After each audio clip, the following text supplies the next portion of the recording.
योगी आदित्यनाथ का वो मिशन जिससे बिलबिला उठा था मेवात। खुफिया एजेंसियों ने खोला नूह हिंसा का असली राज। 6 महीने पहले बन गया था इस बवाल का प्लान। नूह के अपराधियों ने उस वक्त ऐसी कसम खाई, इसलिए नूह में ऐसी तबाही मचाई। बिना नंबर प्लेट की बाइक, मुंह पर कपड़ा। क्या था इस बवाल के असली मकसद? हरियाणा नहीं, इस राज्य से जुड़े हैं तार। नूह में हुआ ये बवाल एक सोची समझी साजिश का हिस्सा था।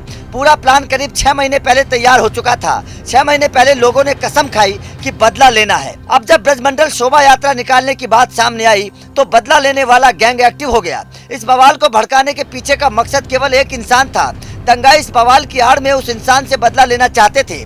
दंगाइयों ने पूरा प्लान तैयार कर रखा था। बिना नंबर प्लेट की बाइकों का इंतजाम किया गया। जो लोग इस बवाल में शामिल हो रहे थे सभी ने अपने चेहरे को ढका हुआ था ताकि कोई उनके चेहरे को पहचान न सके। इतना ही नहीं, इस दंगे के पीछे योगी आदित्यनाथ का एक मिशन भी माना जा रहा है, जिस मिशन ने करीब 6 महीने पहले इस दंगे की बुनियाद को रख दिया था। पहले आप इस बवाल की इनसाइड स्टोरी समझिए, फिर उस बवाल के पीछे के 3 किरदार समझाएंगे। नंबर 1, इस पूरे बवाल में एक प्लान के तहत काम किया गया। इस बवाल में शामिल लोगों को इलाके का कोई भी इंसान पहचान नहीं रहा था। मतलब साफ था, पूरे बवाल में शामिल होने वाले लोग बाहर से आए थे। नंबर 2, बवाल में शामिल लोगों के पास बिना नंबर की बाइक थी और इन लोगों ने अपने चेहरे को कपड़े से बांध रखा था। मतलब ये लोग इस प्लान के लिए पहले से तैयारी करके आए थे। नंबर 3, इन लोगों के पास कई अवैध तरीके के हथियार मौजूद थे जो इस बात की तरफ इशारा करते हैं कि बवाल की तैयारी पिछले कई महीनों से जोर शोर से चल रही थी। नंबर 4, इन बवालियों ने सड़क पर चल रहे वाहनों के साथ साथ गाँवों में जाकर भी उत्पात मचाया। मतलब इनका मकसद केवल बवाल करना नहीं था,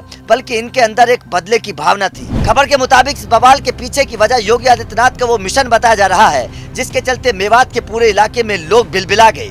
दरअसल योगी ने यूपी के सीएम बनने के बाद गोरक्षा को लेकर सख्त रुख अपनाया था। खबर के मुताबिक पूरे मेवात में बड़ी संख्या में गोहत्या होती है। योगी के उस आदेश का मेवात के लोगों पर बड़ा फर्क पड़ा, इसलिए लोग बिलबिला गए। लोगों के अंदर योगी के इस आदेश को लेकर गुस्सा था। उसके अलावा इस इलाके में जिस तरीके से बजरंग दल के लोगों ने कई बार गोहत्या करने वाले लोगों को पकड़ा है, उसके बाद लोगों के अंदर बदले की भावना पनप गई। साथ ही पूरा मेवात मोनू मानेसर से भी बदला लेना चाहता था। जनवरी महीने में जिस तरीके से हरियाणा के भिवानी में हुए नासिर और जमशेद हत्याकांड में मोनू मानेसर को आरोपी बनाया गया था, उसके बाद पूरे मेवात के एक समुदाय ने मोनू मानेसर से बदला लेने की कसम खाई थी। अब जब शोभा यात्रा निकालने के दौरान मोनू मानेसर के शामिल होने की बात सामने आई तो बदला लेने वाले लोग एक्टिव हो गए। उन्होंने इस पूरी वारदात को अंजाम दिया। कुल मिलाकर बात साफ है, इस बवाल की असली वजह योगी आदित्यनाथ का वो मिशन है जिसके बाद इस इलाके के एक विशेष समुदाय को मिर्ची लग गई। योगी के उस मिशन ने इस इलाके के लोगों के नाक में नकेल कसने का काम किया, जिसके बाद बौखलाए लोगों ने इस वारदात को अंजाम देने का काम किया। तो आपका इस पूरे बवाल को लेकर क्या कहना है? क्या आपको लगता है कि इस बवाल की असली जड़ गो हत्या पर नकेल कसना है? कमेंट करके जरूर बताएं।